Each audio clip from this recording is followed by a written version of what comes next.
Hello and welcome to Beyond the Hub, where we talk about everything from sales to marketing to your business as a whole. And today we've got Marc Hans, who is a senior professor at HubSpot. You'll have probably seen his This Is series on LinkedIn. And if you haven't, I'm going to link that below because you should check it out. So welcome, Marc. I think it's best if you introduce yourself because you know yourself better than I do.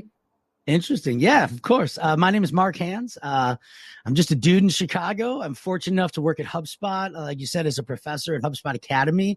And I love making content. I love helping people. And I love specifically helping people bring their ideas to life. That's kind of my jam in life.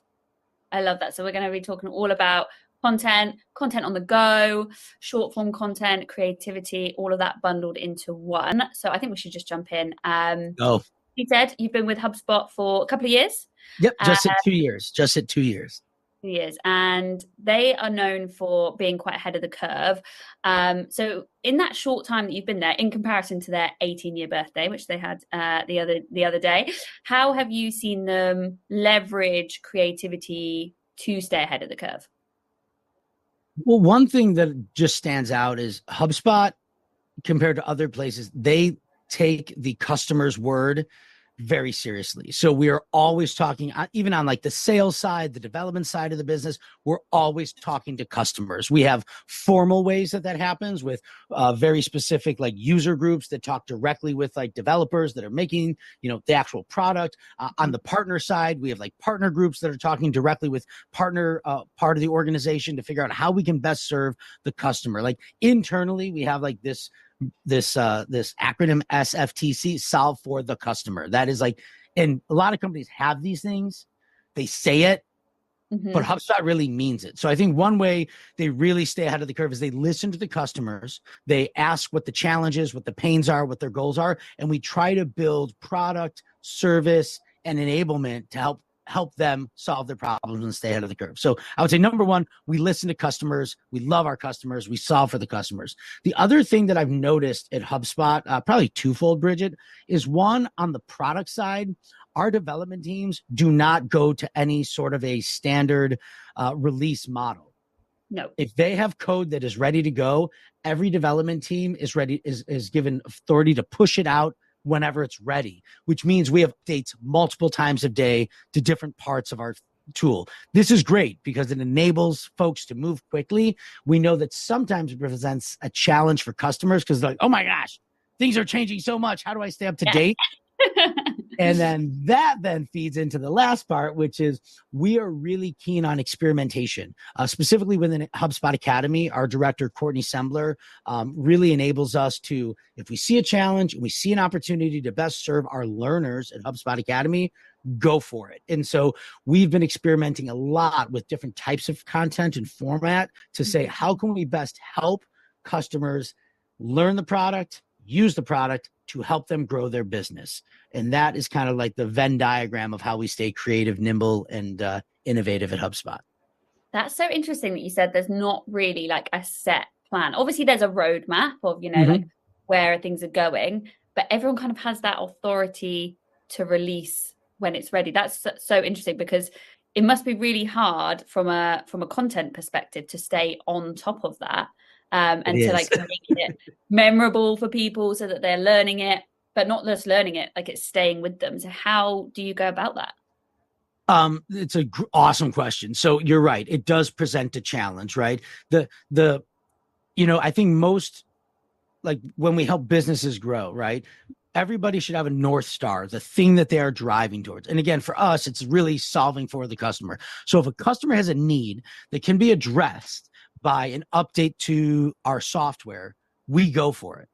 Then on Academy side, which is the enablement piece, is how do we teach them how to do it? We just have to be, kind of both proactive, but then reactive. And so the great example is like our recent launch of Academy on the Go, which is a whole new kind of menu item for HubSpot Academy. So traditionally, HubSpot Academy has had certifications We Yes. have, these are these long courses. They take a few hours to complete. You take an exam, you earn a certification. And then we have like courses, which are still really big and long. They take a long time to make, but they're so helpful for people, but there's no certification in a course. Then we have lessons. These might take like an hour or so to watch. Now we're doing Academy on the Go. These are like 3 to 5 minute videos that teach you to really like get back on the job, learn something quickly, get in your portal and start doing it. So we're able to create that content very, very quickly. We've kind of truncated our production time. Literally, I'm not good with math, but like stuff used to take like months to make. And now like we're trying to make these new videos in like less than 2 weeks. So we can truly be creating content on the go for our learners to say, ooh, a new tool just dropped. How do you use it? What is it? How do you use it? What are best practices for it? We can make that stuff, the aim right now is in under 2 weeks. And that's come about, like, as you mentioned, really recently. And that's as a byproduct of feedback that you've had, or like where has this Academy on the Go come from? Because I mean, I love short content myself, but so there is this Venn diagram that exists in my head. I don't know if Yamini and everybody else would say it is the right one, but I think of like a 3-circle Venn diagram, and I think of like customer need. What do our customers need to grow their businesses? Then I think of like, what is HubSpot doing on the product side? If there's something new and innovative out there that we're trying to build, like when we built Content Hub, right? Like we knew the Content Hub was something that customers needed. It would enable them to grow their businesses quickly, but it was also like kind of came from a place of like, we have the technology and the vision to build it. We're going to build it. And then we have HubSpot Academy, which is like as kind of like educators and like learning designers, what do we feel is the best way to make that? That's kind of how we think about making that stuff. And from that came Academy on the Go. We really, there's this guy, his name's Fred Spears. He works at HubSpot Academy, super rad, super smart dude. But he's been using this analogy of Starbucks, right? So they got Starbucks in like London, right? Yeah. I love it. Yeah. All right. So here's the analogy. Yeah, right. What's your Starbucks order? Like one of those cookies and cream frappuccino with like cream on top. Bridget. So basic. I don't. They're so good though. They're so good. Okay.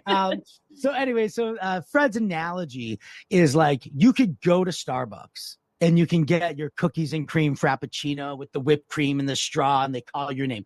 That is like what we're calling Academy Live. That is like HubSpot boot camps, right? These are like live events. Okay. Or you can go to like your little corner store, the grocery store, and you could buy like Starbucks cold brew or the frappuccinos in the little glass bottles, right? That is like Academy Live or Academy content, like certifications and courses, right? Yeah. You can go and you can get it. It's still HubSpot Academy. It's not live, but it's still pretty good, right? It's the stuff you need.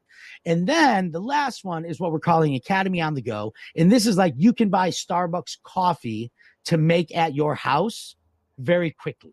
And that's what Academy on the Go is. In a user, a learner, again, whether it's somebody in a business that's like a marketing leader looking to upskill, or whether it's a business owner that is doing everything with HubSpot, they might not need a certification. They might just need to know, how do I personalize an email? How do I build an email campaign? How do I, schedule my social media posts to go out? They just need that little piece of information, and they need to get back into HubSpot and do it. That's where Academy on the Go came from. It's like this defined need that people don't always have the time to get certified or the need. They just need this little piece of information and then they're ready to go. Or the attention span. Like I think people's attention spans are just dropping. So things need to be short, but they need to be memorable. So how do you put creativity alongside learning and make it fun? Oh, this dude, now we're like in my jam, dude. This is my thing. Okay. So, I think the creativity, I have this like working definition of creativity, which is that it's got to be empathetic. It's got to be optimistic, and it has to be strategic. Okay. So those 3 things, empathy, optimism, and strategy, are what make creativity. So we invoke the creativity part of this learning because it's empathetic, because it comes out of the need for somebody else. We're not making content to be like, hey, we got this new thing that launched. Everybody should use it. Let's make content. Like, yes, we will do that from time to time, but 9 times out of 10, the content creation comes from who are we trying to reach? what challenge do they have, and what do they need to know and be able to do to help their business grow? That's what we create the content around. It's empathetic for the end user, right? It's also optimistic, meaning like you could watch this video and in 3 minutes, you should be able to go into your HubSpot portal and do the thing that you just learned. Like we're assuming optimism. We're not assuming, hey, this is going to take you 6 hours to do. It's like, no, we want you to get back to work and get this thing done you need to get done. And then the strategy and the strategic part of it comes in how we actually create the content. So we've built these templates in this format as to what we've learned in lots of different iterations of testing for really good content, short form content that hooks the learner in and lets them know right away what they're about to learn, lets them know why it's important, and then makes it so simple in terms of step-by-step instructions that we hope that 80 to 90% of the people on the first try can do what we are trying to teach them to do. And so again, I feel like the way that we invoke the creativity into making this content is we invoke empathy for the end user. We're optimistic in saying we can actually get this done and help you grow. And then the third thing is we really have a strategic way that we make that content. And I love what you've said there about you have a goal at the end of it. You want, 80 to 90% of people to be able to do it on their first go. I think a lot of time when people are creating their content, they forget about metrics like KPIs and why you're actually doing it and what you want out of it. So what would your advice be for people going into this process of creating their own, Babel Quest on the go or something? Oh my God. I love this podcast. This is my favorite. This is where I want to live. I want to live in your podcast. Okay. So, there's a few different theories about content creation. There's a few different theories about education. There's a few different theories about business. For me, this is just me. And I think that HubSpot and HubSpot Academy live in this similar world, which is design with the end in mind. You have to start defining what does success look like. And those can be, again, like we want learners to be able to do X, Y, and Z. If that's the end goal that we're driving for, the second step is what is like acceptable evidence that they could do that? How will we know if we've achieved that goal? And then once you determine what is your acceptable level of evidence, then you start building all the content, right? I use this analogy all the time. If folks are listening, please think about this. Okay. If you're going to have folks over for dinner, right? You're going to have like people at your house for dinner.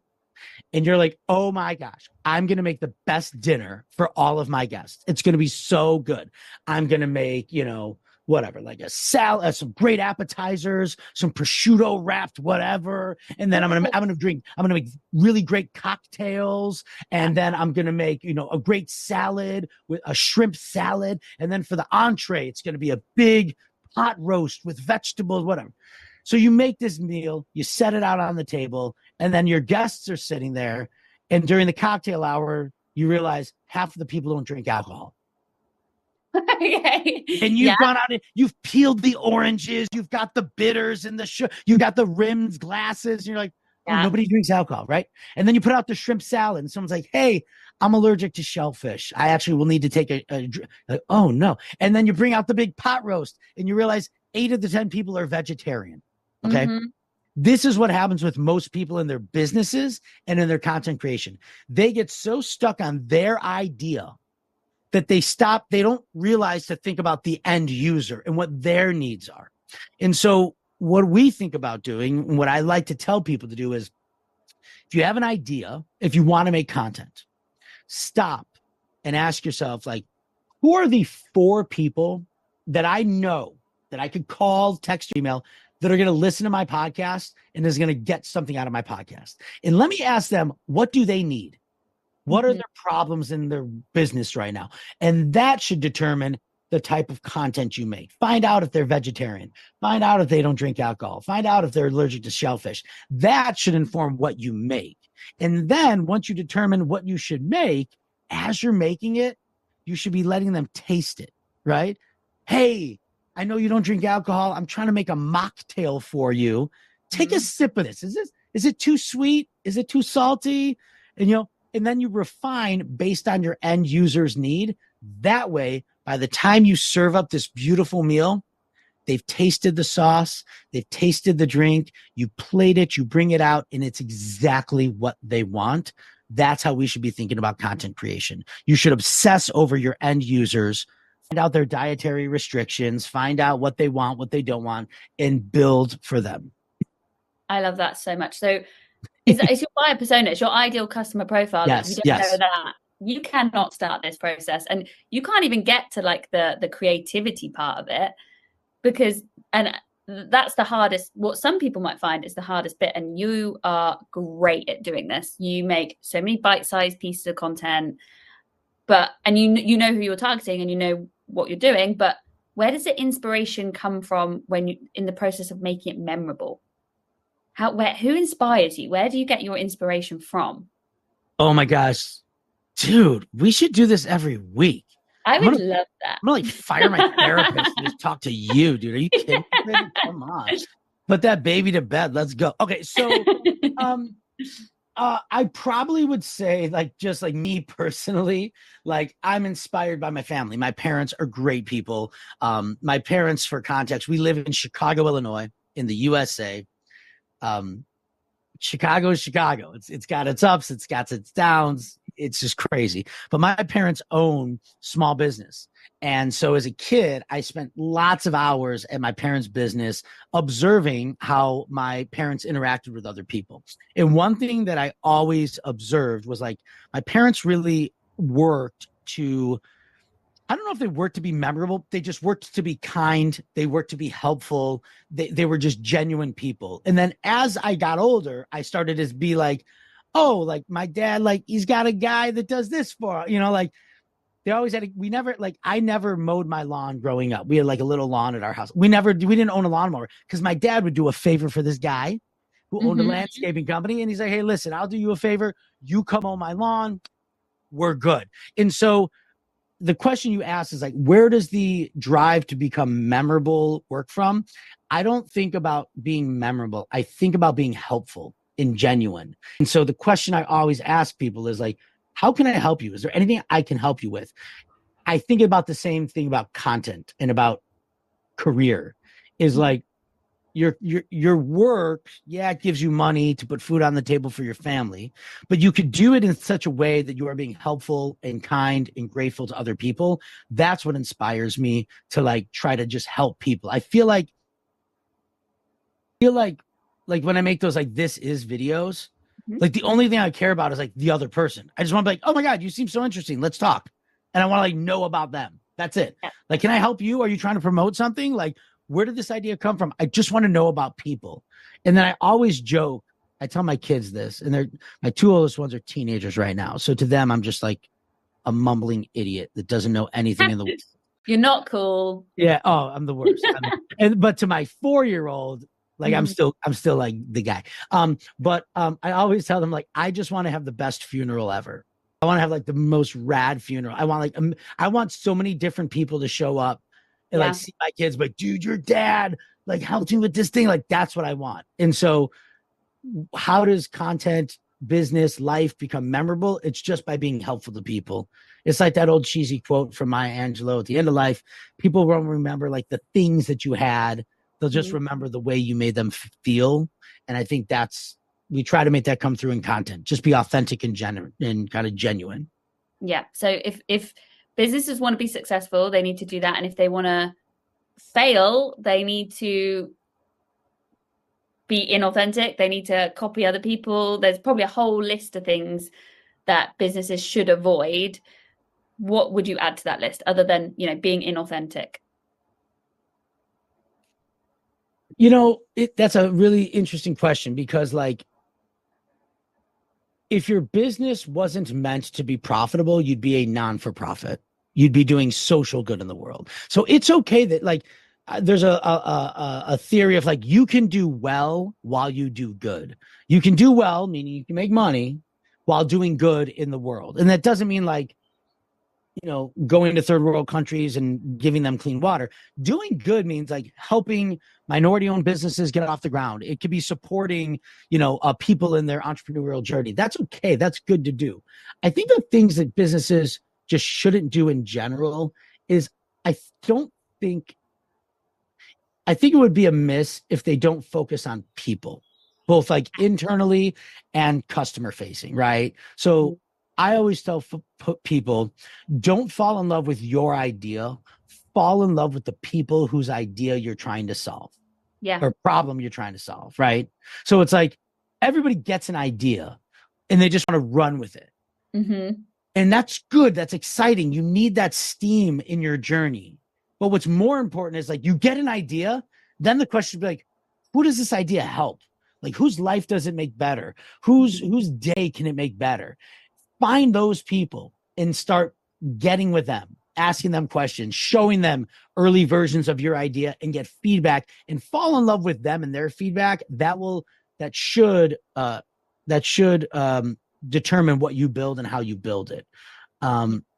The other thing is like, I think just companies in general, again, this could be SaaS, this could be if you're selling, mason jars, I don't care. Like you really should be really focused on, again, your people internally. So your business, how does your business empower its employees to feel fulfilled, to feel good, to put them in the position to do the best work, to give them permission to fail, permission to create, permission to try new things? How do you really create a culture that does that? And then on the other end, focus on your customers, enable your customers to be a living part of your business. I love that. I think people forget sometimes, and you've mentioned it already, about put that ego aside and focus on people. And I'm glad you brought people up, because I think people leads very nicely into AI. And where does AI fit into it? Everyone's got an opinion on AI and creativity, AI and content. So where do you sit? Like on the fence or on a side? Okay, so hold on.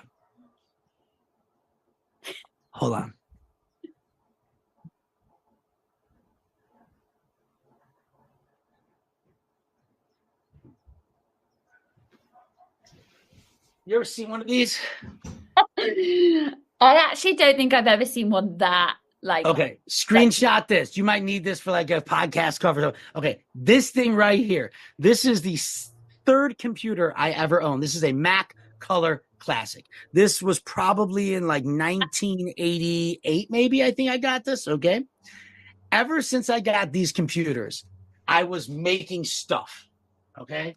Like I would just create anything I could. I have an idea. I'd go to the computer and I'd make something. I'd make a flyer. I'd make a document with my idea. I'd always make stuff, right? And so probably up until Canva came out, which I was like an early adopter of Canva. Yeah. Anytime I would get an idea, I would go to my Apple computer. I would either open up Pages or Keynote, and I would make everything I ever made for all my businesses, all my consultancies. I just made on an Apple computer with the stuff that came in it. Okay. Mm-hmm. So I come from this background of just making stuff. My career also, I don't know if you know this, I used to be a Chicago public school teacher on the west side of Chicago. Then I started like a nonprofit with like my best friend. We were skateboard buddies. We started a nonprofit that helped inner city kids. We teamed them up with mentors from really innovative companies, and they created like new products and services. And then, so my career is just like all over the place. But the thing that always I do is create. I get an idea, I find people that'll help, and I create something, right? And so the problem was that there's only one of me. Yeah, unfortunately, there is only one. I don't know. It depends who you ask. I don't know if anybody in this house wants more of me. But what I'm getting at is that the limit of one human being to do the things that we need to do at scale to create really meaningful experiences. Let me answer your question. I'm a big fan of generative AI because it allows me to get rid of 80% of the busy work. Of either automate things. And I'm not into that. Like I don't automate a lot of my stuff because I don't have work that needs to necessarily be automated, but I use a lot of generative AI for research. Yeah. That like I could go out and read 50 books, or I could go to Gemini or ChatGPT and say, hey, these are my, like, I love writing good prompts for generative AI. I like love writing prompts. So, I'll do something like, hey, you are a world-class researcher on the topic of creativity and innovation. I want you to create an executive summary for me, researching Ed Catmull from Pixar, Jim Henson, Steve Jobs, Seth Godin, Tim Brown from IDEO. And I want you to make me a document that tells about what is their definition of creativity, what is their model of creativity, what is their process for unveiling creativity, and what are examples of some of their biggest creative achievements. And then in like 14 seconds, I have all of it. And it's not perfect, but I didn't have to read all the books and read all the websites. Like it really enables to do things much, much quicker. So I'm a huge fan of it in that way. When I tell that to other people, they're like, what about the kids? Aren't kids not going to need to know how to read and blah, blah, blah. And I was like, I don't know. But I also know, like, we're not rubbing two sticks together to make fire anymore. We have lighters. Right. So like maybe this is again, like I think the fear for a lot of folks, Bridget, around like generative AI and AI in general is that it appears to have just come out of nowhere so quickly, and that it's iterating at such a rapid pace that we're fearful of it. Like if you think about like even the iPhone, right? Like when we first got the first iPhone to what we have now, like I think it's like 15 years now or something like that. Like it's gotten significantly better, but it's taken a little bit of time to get there. AI seems like it came out last year, and now like you could like make a movie with generative AI. Yeah. It's on leaps and bounds, but it's not a bad thing. It's not a personal opinion. These opinions are of Bridget Pine, not of Babelquest, the business. Yeah. But I also love it, especially for things like sometimes my brain, I have a toddler, so sometimes my brain is not firing at all capacity. I need something to like, I'll brain dump, and I want you to put that into coherent bullet points that I can send around to the team. That kind of like, it's so helpful for tidying. Yes. I just met this dude who like I will plug right now. You're listening to this, go find Andy Crestodina. Maybe we'll put it in the show notes. He is a great thought leader and great kind of educator, if you will, on showing people how to use generative AI in their business, specifically for like SEO and search. He gives great. We just spoke at a conference together, and he, in my mind, that's the guy I go to. I look at his examples and how he uses it for business, and it's human centered.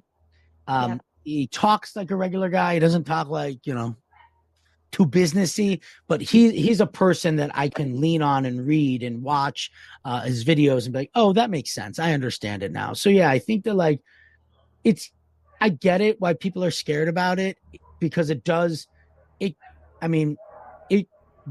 impact a lot of different areas of our lives. And that at scale makes it scary.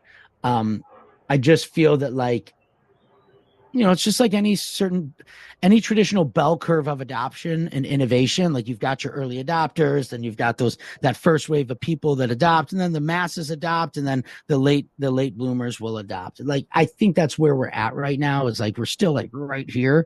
But I feel like the quicker you can embrace, the quicker you can start figuring out how it works for you. I don't know. I think it's a powerful tool if you let it be. But again, don't wait for the storm. Don't wait for the storm to hit the shore to like get your umbrella. Like start to be prepared to start thinking about how to use it. Yeah, I love that. And I'll make sure to link his LinkedIn in the show notes. But that does a good question of who would you recommend on LinkedIn for content? Who does creativity really well? Who just is somebody to follow? Okay, okay, so there's a few. Number one, Chris Conley. Chris Conley is the founder of it was an organization called Gravity Tank that actually was later acquired by Salesforce, and now is actually Salesforce's internal Ignite team, their innovation team. Chris, back in the early like 2000s that I came across, Gravity Tank, they were one of the first kind of coined this human-centered term called work differently. And so over the last like 20, 30 years, Chris, in my mind, has been my biggest thought leader on topics of human-centered design, business design, creativity, and empathy in business and in leadership. And he not only is he walking the walk and doing the work, but his LinkedIn posts are just very simple. Most of the time they're text right now, so they're easy to read. Once in a while, he'll put on like a video. But Chris Conley is amazing. Um, I think if you want to see an amazing example of just what good human-centered content can look like, Kyle Jepsen, Yes. world famous HubSpot Academy. This is a guy that if you are anywhere in the HubSpot ecosystem, you know his face, you know his voice, and all he does, it is insane. He is world famous, world class, and he literally just turns on his web camera. Yeah. He just turns on no fancy lighting, no fancy. He's in his like dining room. His kids are in the back doing homework, and he turns on his webcam. He makes these quick videos that are so helpful to HubSpot customers. And to me, that's an example of like, we get caught up with the lighting, we get caught up with the microphone, we get caught up with like, am I framed right? Kyle's like, computer on, record, Yeah. go. So I think there's a good lesson there in creativity. Again, aligned with my model of like empathetic, optimistic, and strategic. I think Kyle does that really, really well. Yeah. I also really like this guy, Brendan Gann. He was the former founder of Mechanism, which was an agency focused on influencer marketing. And Mm-hmm. he is the guy that I go to for all things social media and kind of marketing, influencer marketing. He's able to really look, number one, the guy's like a model. He is the most Cool. handsome gentleman on the planet. He's so well dressed. He's so handsome. He also is the most intelligent dude I've ever met. So he looks at the data. That's not fair. It's not. It's not. I'm like, dude, come on, guy. Come on. So, but Brendan's amazing. Brendan Gann, Gahan. He's based in New York right now. And he looks at all of the data on all the platforms and is able to identify here are the things that are really moving the needle in terms of social media, influencer marketing, how to help people meet their thing. The other person I really am a big fan of, and then, I mean, there's so many of them. And this is somebody I met at HubSpot. Amy Marino is our head of global brand at HubSpot. And she is just fearless and strategic with how she approaches the HubSpot brand and helping like a global company reintroduce itself to the public. I'm just really, really excited about that. There's a lot more and I can email you, but those are the first ones that come to mind. I do think we're coming up to time. So I'm going to have one last question. And it's, if you could leave the people watching this, our listeners, with one key takeaway just from this whole chat or just creativity and content in general, what would it be? Just one. It's like so the thing I always say is just like think differently. Like, and what I mean by that is like, you don't have to think how everybody else thinks. It's okay to have an idea. If you have an idea, there's a book back here, right there. It's called What Do You Do with an Idea? It's a children's book that is really an adult book. And what the author Kobe Yamada talks about through this children's book is if you have an idea, you get this idea and it kind of nags you. It keeps you up at night, it follows you around. It's kind of bothersome. You're scared. You don't want to show it to other people. So you try to like hide it away. But then like it keeps coming back to you. And then so you start giving it some attention. And the more attention you give it, the more time and the love and the attention you feed the idea, starts to like grow a little bit. It starts to get a little colorful. It starts to grow. And then before you know it, you show it to some people and some people don't get it, but some people do, but you keep giving that idea love. I think the idea is my big thing is like, yeah, think differently, bring your idea to life, fall in love with the people whose idea you're trying to solve and just solve it for them. And you will feel good. You will be helpful and valuable, be kind and grateful. Those are important things. That is such a beautiful way to end this podcast. And I'm going to go and buy that book for my toddler right now. No, you're not. You need to send me your address. I send that book. I go to the used bookstore. I buy every copy they have. Send me your address. Send me the name of your daughter, and I will write it in there for you. And I'll send. I just sent 3 of them. It's my favorite book. I love that so much. Thank you so much, Marc. And I'm gonna add all those links. You send it over to me, and I'll include all those links for the people that we can plug away. And this has been great. So thank you so much for joining us on Beyond the Hub.